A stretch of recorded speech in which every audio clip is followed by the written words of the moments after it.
Hello to all of you, hope you are good and doing good with your subject also. हमारी आज की discussion है बेटा geometric progression exercise 9.3। अगर हम एनसीईआरटी से मूव करते हैं और ये पार्ट 1 है क्योंकि हम आज ज्योमेट्रिक प्रोग्रेशन स्टार्ट कर रहे हैं तो अच्छे से गो थ्रू होना है। अब सबसे पहले ज्योमेट्रिक प्रोग्रेशन की क्या किस सीक्वेंस को हम ज्योमेट्रिक प्रोग्रेशन बोलते हैं, सबसे पहले तो हम इसको डिस्कस करते हैं। A sequence A1, A2, A3, A4, so on, AN is called geometric progression if each term is non-zero and AK plus 1 upon AK equals to R, which is a constant quantity, K is greater than equals to 1। अब जो ये हमने लिखा है इसका meaning क्या बनता है कि अगर आप इसमें से कोई भी दो टर्म्स ले रहे हो, कॉन्जिक्यूटिव होनी चाहिए, और अगर आप जैसे आपने A3 लिया, उससे प्रीवियस टर्म कौन सी है A2, तो उसको लो term and then the previous term. A3 divided by A2 आप करते हो वो R होना चाहिए। ऐसे ही आप A2 डिवाइडेड बाय A1 करते हो वो भी R होना चाहिए। सपोज यहाँ से आपने ले लिया A4 डिवाइडेड बाय A3 कर रहे हो वो भी R होना चाहिए। A5 डिवाइडेड बाय A4 कर रहे हो वो भी R होना चाहिए। मीन्स जब भी हम इनमें से कोई भी दो कॉन्जिक्यूटिव टर्म्स ले रहे हैं और first term divide by the previous term करते हैं वो सेम नंबर आना चाहिए, जैसे यहाँ पर हमने R से रिप्रेजेंट किया है। एवरी टाइम अगर सेम नंबर आ रहा है डिवीजन के बाद तो उस सीक्वेंस को हम बोलते हैं ज्योमेट्रिक प्रोग्रेशन। ठीक है, बस यहाँ पर डिवाइड करके चेक करते हैं और एपी में हम माइनस करके चेक करते थे। ठीक बेटा, अब जो हमारे पास स्टैंडर्ड फॉर्म में अगर हम ज्योमेट्रिक प्रोग्रेशन की बात करते हैं तो स्टैंडर्ड फॉर्म में आपकी ज्योमेट्रिक प्रोग्रेशन क्या होती है। In standard form geometric progression is A R square A R cube and so on, where A is called the first term and R is called the common ratio.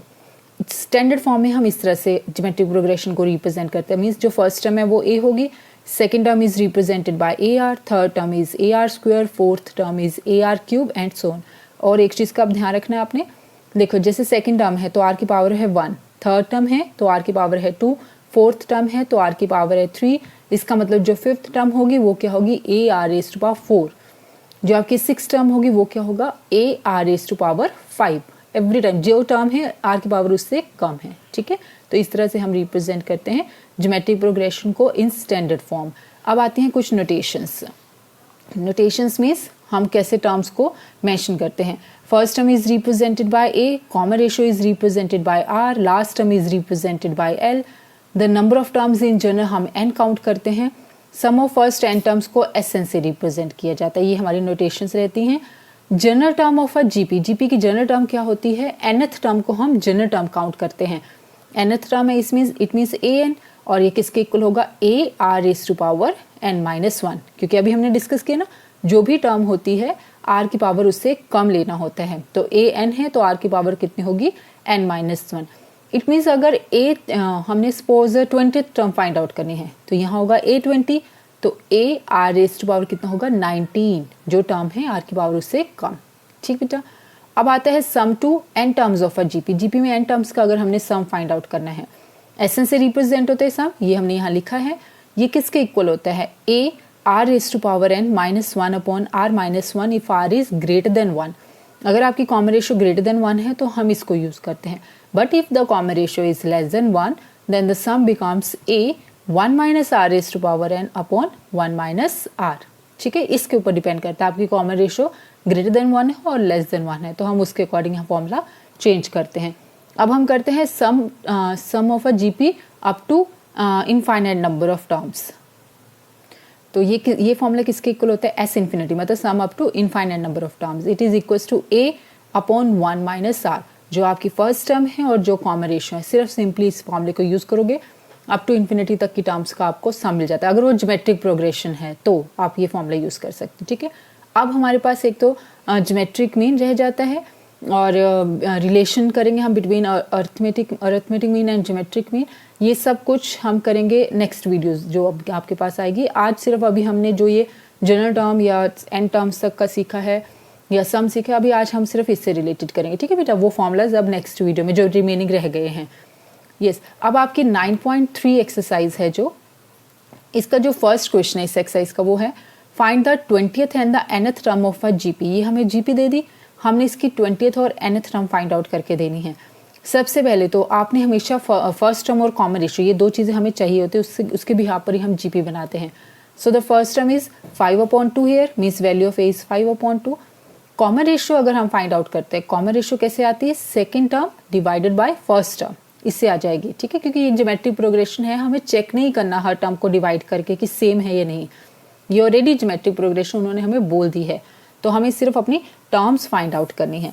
So common ratio find out करने के लिए हमने क्या किया, second term divided by first term, तो 5/4 divided by 5/2, इनको cancel करेंगे, ये हो गया 5/4 मल्टीप्लाई बाय 2/5 हो जाएगा, ऑर्डर रिवर्स हो जाएगा इसका, किसके इक्वल होगा वो 1/2 के इक्वल, ठीक है, ये 1/2 के इक्वल हो गया ये टर्म, 5/4 ये बन जाएगा 2/5, ऑर्डर रिवर्स हो जाएगा तो वो बन जाएगा 1/2। नेक्स्ट है अब आपके पास फिर कॉमन रेशियो भी आ गई, अब हम फाइंड आउट कर सकते हैं 20 टर्म क्या होगा, क्या होगी हमारे पास AR⁻19, हमने इसको डिस्कस कर लिया ना, जो टर्म है R की पावर उससे कम होती है, यहाँ put the value of A which is 5/2 and the value of R is 1/2, तो वो हो गया 1/2⁻19।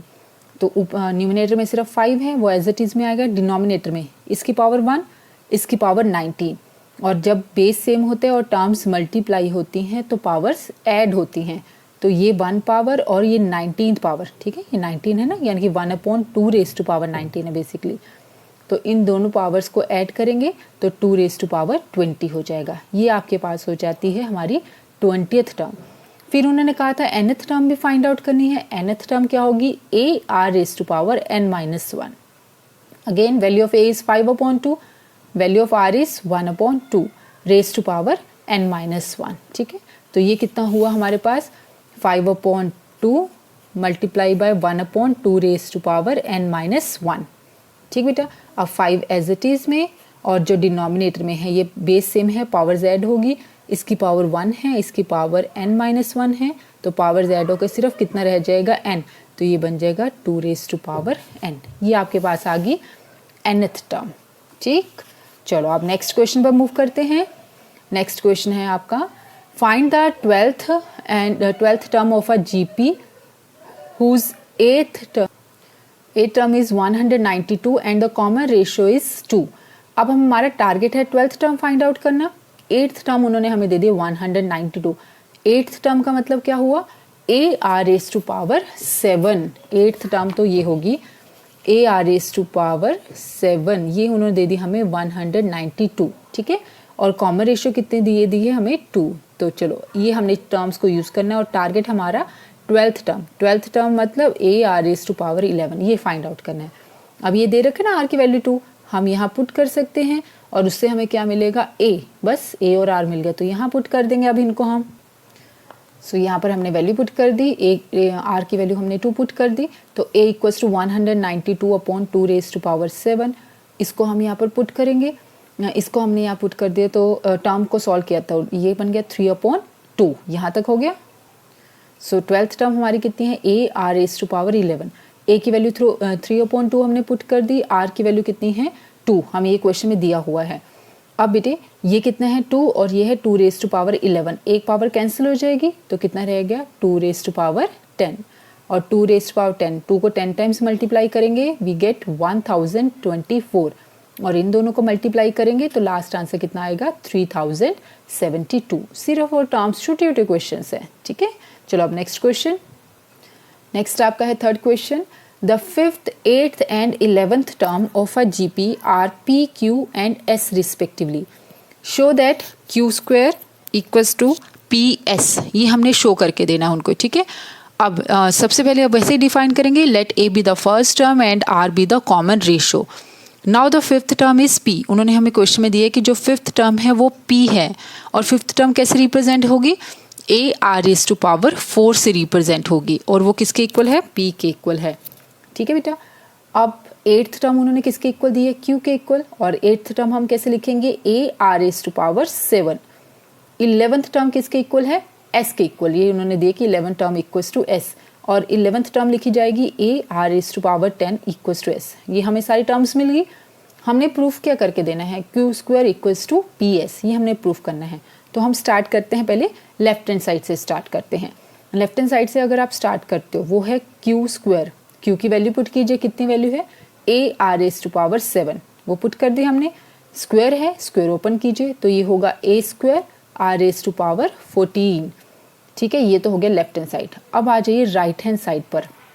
राइट हैंड साइड आपके पास क्या है, पी एस। ठीक है, पी की वैल्यू हमने पुट की, पी की वैल्यू कितनी है A R raise to power 4, S की वैल्यू कितनी है A R raise to power 10। ये हमने यहाँ पुट कर दी, तो उससे क्या मिल गया हमें, मल्टीप्लाई करो, a into a is a square, ये है आर रेज़ टू पावर 4, ये है r raise to power 10। Base same है तो पावर्स ऐड हो जाएंगी, और ऐड होकर कितना हो गया 4 + 10 14, आर रेज़ टू पावर 14 हो जाएगा।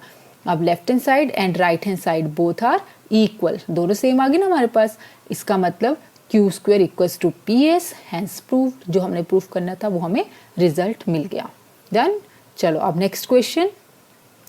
यस बेटे, हमारा फोर्थ क्वेश्चन है, the fourth term of a GP is square of its second term. जो फोर्थ टर्म है जीपी की वो सेकेंड टर्म का स्क्वायर है, and the first term is -3, तो हमें ए की वैल्यू तो दे दी उन्होंने।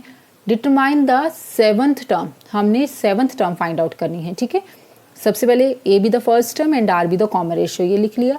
According to the question value of A is -3, ये उन्होंने हमें यहाँ दी है फर्स्ट टर्म। अब और क्या दिया था कि fourth term of the GP is square of its second term. Fourth term is square of its second term. Fourth term अगर हम लिखेंगे तो वो क्या होगा A R raise to power 3, second term लिखेंगे तो वो क्या होगा ए आर, और हमें क्या दिया उसका स्क्वायर। ये टर्म हमने सेम लिखी, इसको ओपन कीजिए तो ये होगा ए स्क्वायर आर स्क्वायर। इतना हो गया ना बेटे। अब देखो टर्म्स कैंसिल हो रही हैं, ये ए है ये आर ए स्क्वायर है, तो एक पावर कैंसिल होकर यहाँ पर सिर्फ ए बचेगा, ये कैंसिल हो गया। ठीक है, इस साइड पर ए रह रहा है हमारे पास। सिमिलरली ये आर क्यूब है और ये आर स्क्वायर है, तो ये आर स्क्वायर और आर क्यूब जब हम कैंसिल करेंगे तो यहाँ आर रह जाएगा, मीन्स इस पार्ट में सिर्फ आर बचेगा, और यहाँ पर सिर्फ क्या रह गया था ए स्क्वायर। ठीक है, ए स्क्वायर एंड आर क्यूब, जो हमारे पास ये दो टर्म्स हैं, ऐसे वाली टर्म्स। आप इसको ये भी कर सकते हो। यहाँ पर जब हमने ए को कैंसिल किया तो ये तो कंप्लीट कैंसिल हो गया, यहाँ पर सिर्फ कितना रह गया ए, जैसे ही हमने कैंसिल कर दिया, और ये आर स्क्वायर कम्प्लीटली कैंसिल और यहाँ कैंसिल होकर कितना रह जाएगी एक पावर। ठीक है, जैसे हम ऊपर पावर्स को कम करके लिखते हैं ना, A R cube A square R square, तो ये कैंसिल, इसकी पावर कम हो गई 1 होगी, ये कैंसिल, यहाँ पर 1 पावर रहेगी, तो आर इक्वल्स टू ए, ये टर्म हमारे पास रह जाएगी। और ए की वैल्यू कितनी दी थी उन्होंने हमें क्वेश्चन में -3, इट मीन्स आर की वैल्यू भी कितनी है क्वेश्चन में -3। ठीक है, तो दोनों की वैल्यू -3 होगी हमारे पास, और हमारा टारगेट क्या था, क्या फाइंड आउट करना था हमने, सेवंथ टर्म फाइंड आउट करनी थी, और सेवंथ टर्म किसके इक्वल है A R raise to power 6 के इक्वल। सेवंथ टर्म अगर हम लिखते हैं, ए की वैल्यू क्वेश्चन में है -3, आर की वैल्यू कितनी है -3, तो ये बेसिकली क्या बन गया, जब हम मल्टीप्लाई करेंगे तो एक तो माइनस रह जाएगा, क्योंकि यहाँ तो माइनस खत्म हो गया, इवन पावर है ना, तो ये वाला माइनस रह गया सिर्फ। ठीक है, और 3 रेज़ टू पावर कितना हो गया 7 हो गया अब ये, और 3 रेज़ टू पावर 7 किसके इक्वल होता है 2187। ठीक है, ये कैलकुलेशन के बाद आपको मिलेगा। नेक्स्ट क्वेश्चन आपके पास है, which of the following sequence, अब हमारे पास जो ये सीक्वेंस दी है, which term of the following sequence, जो ये सीक्वेंस है इसकी कौन सी टर्म 729 है। फिफ्थ क्वेश्चन है ये हमारे पास, और आपकी बुक में जो फिफ्थ क्वेश्चन है ना उसके 3 पार्ट्स हैं, तो मैंने एक पार्ट आपके लिए यहाँ किए, रिमेनिंग 2 आप ट्राई करोगे और फिर प्रॉब्लम होगी तो डिस्कस करोगे। अब हमने बताना है इस सीक्वेंस की कौन सी टर्म 729 है। सबसे पहले वही कि let A be the first term and R be the common ratio, ये हमने एज्यूम कर लिया। अब ए की वैल्यू यहाँ पर कितनी है √3, और आर कितना होता है second term divided by first term, second term divided by first term. इनको हम कैंसिल करेंगे, 3/√3 है, हमें पता है ये कितना रह जाएगा ओनली √3। ठीक है ना, 3 और √3 कैंसिल होंगे तो √3 आ गया। अब हम मान लेते हैं, हमें जब टर्म नहीं पता होती तो हम एज्यूम कर लेते हैं कि nth टर्म 729 है, ये हमने एज्यूम कर लिया। अब nth टर्म कैसे लिखते हैं हम, A R raise to power n-1 nth term को इक्वल्स टू 729। पुट कीजिए यहाँ पर, ए की वैल्यू √3, आर की वैल्यू भी √3 raise to power n-1 equals to 729, ये हमने पुट कर दी यहाँ वैल्यूज़। अब ये देखो, ये √3 की पावर 1 है और ये √3 की पावर n-1 है, तो मल्टीप्लाई होकर क्या हो गया √3 रेज़ टू पावर n। ठीक है, वही बेस से में तो पावर्स ऐड हो जाएगी, इसकी पावर 1, यहाँ पर n-1 है तो ऐड होकर n रह जाएगा, इक्वल्स टू जो ये 729 था ना, इसको भी हमने 3 की पावर्स में लिखा तो वो होगा 3 रेज़ टू पावर 6। ठीक बेटा, आप इसको एलसीएम फॉर्म में जब सॉल्व करोगे ना 3 से डिवाइड करते करते तो 3 रेस्ट पावर 6 हो जाएगा। अब ये क्या है, √3 रेस्ट टू पावर n, और ये √3 का मतलब क्या है, 3 रेस्ट टू पावर हाफ। तो बेसिकली ये टोटल चीज़ क्या होगी, 3 रेस्ट टू पावर n-2। ठीक है, इतना हो गया, equals to 3 raised to power 6 दिया है, बेस सेम है तो पावर्स इक्वेट हो जाएंगी, मीन्स n/2 इक्वल्स टू 6 हो जाएगा। तो यहाँ से n की वैल्यू कितनी मिली हमें, 12। That means the required term कौन सी होगी, 12th टर्म होगी इस वाली सीक्वेंस में, जो कि 729 बनेगी। ओके बेटा, अब रिमेनिंग जो इसके 2 पार्ट्स होंगे ना, आप उसको ट्राई करना और प्रॉब्लम होगी तो फिर मुझे बताइएगा। यस बेटा, अब आपका है क्वेश्चन नंबर 6 हमारी काउंटिंग में, और ये आपकी बुक का 7th क्वेश्चन है। Find the sum to indicate number of the terms of the geometric progression. अब हमने ये सम फाइंड आउट करने हैं अप टू 20 टर्म तक, जितनी उन्होंने बोली होगी हमें। ठीक है, अब क्वेश्चन नंबर 8, 9 और 10 वो भी सम से रिलेटेड है आपकी एक्सरसाइज के, तो ये मैं आपको समझा रही हूँ, आप उनको ट्राई कीजिएगा और अगर प्रॉब्लम होगी तो फिर मेरे से डिस्कस कीजिएगा। ठीक है, अब ये आपने अप टू 20 टर्म तक हमने इसको फाइंड आउट करना है। अगेन वही चीज़ कि let A be the first term and R be the common ratio. So according to the question हमारी जो फर्स्ट टर्म है वो कितनी है, 0.15, और अगर हम कॉमन रेशियो निकालते हैं तो वो कैसे निकालते हैं, second term divided by first term, वो कितना हो गया 0.015 डिवाइडेड बाय 0.15। ठीक है, ये कॉमन रेशियो होगी। अब इस कॉमन रेशियो को आप सॉल्व करोगे जब, तो वो आपको कितना मिलेगा 1/10, या इसको 0.1 भी आप लिख सकते हो। ठीक है, यहाँ भी लिख सकते हो, अदरवाइज मैंने नीचे इसको लिखा ही नेक्स्ट स्टेप्स में। यस, अब अगर हम सम फाइंड आउट करते हैं, सम का फॉर्मूला कितना होता है बेटे, सम का फॉर्मूला हमारे पास होता है Sn equals to a 1 - r raise to power n upon 1 - r। ये फॉर्मूला हम इसलिए यूज करे हैं because here the common ratio is less than 1, 1/10 is 0.1 which is less than 10। अब यहाँ पुट कीजिए वैल्यूज, a की वैल्यू 0.15, 1 सेम, r की वैल्यू कितनी है 0.1, जो कि हमें यहाँ से मिलेगी। अभी मैंने यहाँ 1/10 ही पुट किए, और नंबर ऑफ टर्म्स कितनी है, कितनी टर्म्स तक हमने फाइंड आउट करना था, 20 टर्म्स तक, तो n की वैल्यू होगी यहाँ पर 20, 1 - 1/r। ये टर्म से 1 माइनस ये क्या हो गया 0.1 रेज टू पावर 20, और ये टर्म क्या हो गया हमारे पास, ये हो गया 1 - 0.1, तो 1 - 0.1 करेंगे तो वो कितना होगा 0.9 हो जाएगा यहाँ पर। ठीक है, तो इसका मतलब ये कितना हो गया 50, अगर हम डेसिमल्स रिमूव करते हैं तो ये हो गया 15/100, और ये कितना हो गया डेसिमल रिमूव करके 10/9 इंटू दिस टर्म। ठीक है, इतने तक हो गया। इसको बेटे आप कैलकुलेट करना, आपने ये कैंसिल, नीचे आएगा 10 डिनोमिनेटर में, जब हम इनको कैंसिल कर लेंगे तो यहाँ 10, और ये 10 और 15 अगर हम कैंसिल करेंगे तो न्यूमिनेटर में होगा 3, डिनोमिनेटर में होगा 2, 15 और 3 और 9 कैंसिल करेंगे तो यहाँ 3, means after calculation this whole term becomes only 6, और ये वाला पार्ट सेम। तो ये हो गया sum of 20 term of the given sequence, given GP. ठीक है, उसकी 20 टर्म का हमने सम फाइंड आउट किया है। रिमेनिंग जो आप क्वेश्चन करोगे ना बेटा, अप टू n टर्म्स है जो भी है उसको ट्राई करके, नहीं होगा तो फिर मेरे से डिस्कस करना है। Next question is question number 7 है हमारी काउंटिंग में, और ये आपकी बुक का है question number 11। Evaluate summation k varies from 1 to 11, 2 + 3 raise to power k। इसको हमने सॉल्व करना है। अब हमने सम फाइंड आउट करना है 11 टर्म्स तक का। ठीक है, अब हम इसको अगर ओपन करते हैं, पहले आप k की वैल्यू 1 पुट कीजिए, तो वो हो गया 2 + 3 रेज टू पावर 1। फिर नेक्स्ट टर्म क्या होगी 2 + 3 raise to power 2, next term होगी 2 + 3 raise to power 3 and so on 2 + 3 raise to power 11। ये जब हमने पूरा कैलकुलेट कर लिया, ठीक है, इतना हो गया। अब इसके बाद अब हर टर्म में से अगर हम 2 को सेपरेट निकाल लेते हैं, 2 हम अलग से कर लेते हैं, सेपरेट कर देते हैं। कितनी ब्रैकेट्स हैं ये 1 2 3 4 and up to so on 11 brackets है। इसको 4 नहीं काउंट करना कि मैंने लिखी नहीं है, नो, ये कितनी ब्रैकेट्स होंगी टोटल 1 to 11, टोटल 11 ब्रैकेट्स बनेंगी। हमने तो बीच वाली टर्म्स लिखी ही नहीं है। तो सब में से अगर आप 2 सेपरेट कर दोगे, इट मीन्स जो यहाँ पर इस ब्रैकेट में 2 है वो कितने हैं 11 टाइम्स है, और ये 3 raise to power 1 + 3 raise to power 2 + 3 raise to power 3 and so on 3 raise to power 11, ये हमने अलग कर दिए। ठीक है, यस, जो ये 2 11 टाइम्स है, अगर हम इस 2 को 11 टाइम्स ऐड करेंगे तो कितना होना चाहिए, 2 को 11 टाइम्स ऐड करोगे तो वो होगा 22, या बेसिकली आप 2 को 11 से मल्टीप्लाई कर दो, सिर्फ एक 2 को, तो यहाँ से तो हमें मिलेगा 22। और ये क्या है, ये है एक जीपी। इसमें फर्स्ट टर्म है 3 और common ratio second divided by first करोगे तो वो भी कितना आएगा 3। तो ये एक GP है। Yes 22 same. अब यहाँ पर अगर हम सम का फॉर्मूला अप्लाई करेंगे तो a r raise to power n, ये फॉर्मूला हमने यूज़ किया है, a r raise to power n -1 upon r -1, इसको हमने यहाँ यूज़ किया है। ठीक है, यहाँ पर नंबर ऑफ टर्म्स कितनी है 11, तो n की वैल्यू हो जाएगी 11 और r कितना है 3। ठीक है, कॉमन रेशियो 3 है और ये फॉर्मूला इसलिए यूज़ किया है क्योंकि यहाँ पर जो कॉमन रेशियो है वो 3 है विच इज़ ग्रेटर देन 1, तो हमने इसको यूज़ कर लिया। ये 22 से ये कितना हो गया 3/2 और ये पार्ट हमारा सेम, तो ये हमें आंसर मिल जाएगा इस टर्म का। चलिए अब नेक्स्ट क्वेश्चन देखिए। यस बेटे, ये आपकी एक्सरसाइज का 14th क्वेश्चन है। The sum of the first 3 terms of a GP is 16 and the sum of the next 3 terms is 128.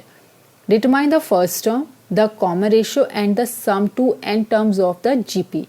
तो एक तो हमने फर्स्ट टर्म भी फाइंड आउट करनी है, कॉमन रेशियो भी फाइंड आउट करनी है and sum of n terms भी फाइंड आउट करना है। ठीक है, कंडीशन हमें ये दे रखी है कि sum of first 3 terms and the sum of next 3 terms, ये दो दे रखे हैं। Let a be the first term, r be the common ratio. Now according to the question, sum of first 3 terms, 3 terms लिखेंगे तो वो क्या होगा a ar plus AR square equals to 16। ठीक है, ये होगी फर्स्ट 3 टर्म्स। नेक्स्ट 3 टर्म्स क्या होंगे, ये देखो A1 A2 A3, फिर होगा A4 A5 A6। A4 means AR cube, फिर A5 means AR raise to power 4, A6 means AR raise to power 5। ये हमने क्वेश्चन के अकॉर्डिंग लिख दिया। ये हमें 16 गिवन है, ये हमें 128 गिवन है। इसमें से A कॉमन आ गया, यहाँ हमने A कॉमन ले लिया। यहाँ क्या कॉमन आया AR क्यूब। ठीक है बेटा, ये कॉमन आ गया। अब आपको विजिबल होगा, देखो ये वाला फैक्टर दोनों में सेम है ना, तो हम क्या करते हैं सेकंड को फर्स्ट से डिवाइड कर देते ताकि ये कॉमन फैक्टर कैंसिल हो जाएगा। तो ये कर दिया हमने डिवाइड। यहाँ पर जैसे आप डिवाइड करोगे ये टर्म कैंसिल, a कैंसिल तो r क्यूब रह जाएगा, और ये जैसे आप कैंसिल करोगे ये आएगा 8 कैंसिल होने के बाद, तो r cube equals to 8 means r की वैल्यू कितनी होगी यहाँ पर 2। r की वैल्यू कितनी आ गई हमारे पास यहाँ से 2। बस अब हमें फर्स्ट पहले तो पहला पार्ट मिल गया कॉमन रेशियो, तीनों फाइंड आउट करना ना हमने, फर्स्ट टर्म भी, कॉमन रेशियो भी और सम भी। तो कॉमन रेशियो तो हमें मिल गई है 2। अब हमें चाहिए फर्स्ट टर्म। अगर हम इनमें से चाहे फर्स्ट या सेकंड किसी भी एक में अगर 2 r की वैल्यू पुट कर देंगे तो हमें a मिल जाएगा। हमने यहाँ फर्स्ट में पुट कर दिया उसको। जैसे आप फर्स्ट में पुट करोगे ये होगा 1 + 2 + 2 स्क्वायर विच इज़ 4, तो 1 + 2 + 4 इक्वल्स टू 16 है हमारे पास। ये सम होकर कितना आया 7, तो a × 7 equals to 16 means a की वैल्यू कितनी होगी 16/7। ये भी मिल गई। अब हमें फर्स्ट टर्म भी मिल गई, अब हमें कॉमन रेशियो भी मिल गई है।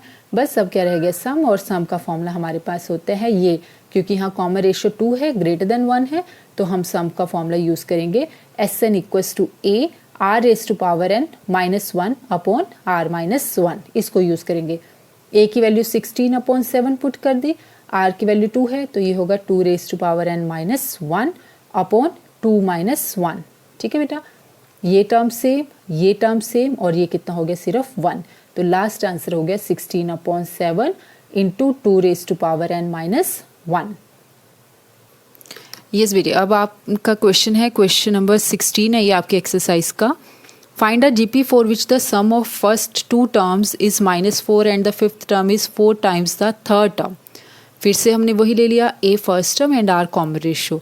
अब अकॉर्डिंग टू द क्वेश्चन उन्होंने क्या बोला, sum of first 2 terms, 2 terms का सम मतलब -4, तो a1 + a2 equals to -4, a1 means first term which is a, a2 means second term which is ar equals to -4 दिए। यहाँ से हमने a कॉमन निकाल लिया, तो a × 1 + r इक्वल्स टू -4। ठीक है, एक तो ये रिलेशन हो गया, इसको हमने 1 मार्क कर दिया। फिर उन्होंने क्या दिया था हमें कि fifth term is 4 times the third term, a5 equals to 4 times of a3। Fifth term का मतलब क्या हुआ AR रेज़ टू पावर 4 और 4 times third term is AR square, ये स्क्वायर लिखा है 2 है। ठीक है, तो अब जब हम कैंसिल करेंगे a और a कैंसिल, ये है r रेज़ टू पावर 4 और ये है r स्क्वायर, तो कैंसिल होकर कितना होगा r square equals to 4 means r की value, sorry not a it is r की वैल्यू आपके पास कितनी हो जाएगी +-2। यहाँ से जब हम r की वैल्यू निकालेंगे तो +-2। अब आप r की वैल्यू 1/1 यहाँ पुट कीजिए फर्स्ट में। अगर हम r की वैल्यू पहले 2 पुट करते हैं, आप यहाँ 2 पुट करोगे तो ये कितना होगा 3। ठीक है, तो a × 3 equals to -4, that means a की वैल्यू कितनी होगी -4/3।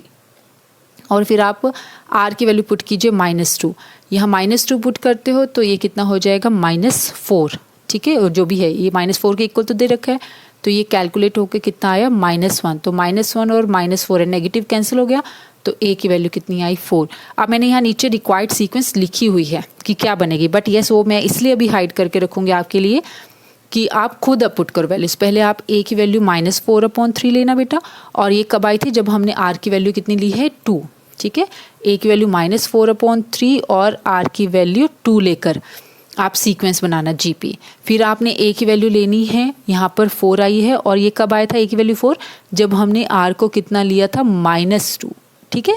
तो अब आपने पहले इस कॉम्बिनेशन से सीक्वेंस बनानी है, फिर आपने इस कॉम्बिनेशन को यूज़ करके सीक्वेंस बनानी है, वो पार्ट आपके लिए रखा गया है। देखो मैंने लिखा है so the required GPs, but yes please उसको आप ट्राई करोगे, और प्रॉब्लम होगी तो मेरे से डिस्कस करोगे।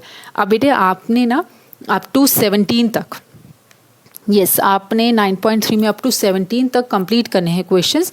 उसमें से क्वेश्चन नंबर 12 आप स्किप करोगे अभी, क्योंकि जो क्वेश्चन नंबर 12 है उसमें सिलेक्शन ऑफ टर्म्स पर है, डिपेंड कर रहा है, वो मैं आपको बताऊंगी कि आपने टर्म्स को कैसे सिलेक्ट करना होता है, वो हम नेक्स्ट वीडियो में डिस्कस करेंगे। तो आपने 12th क्वेश्चन को छोड़कर रिमेनिंग अप टू 17 तक ट्राई करने हैं, और जो भी डाउट होगा वो मेरे से डिस्कस करने हैं। So till then take care, bye.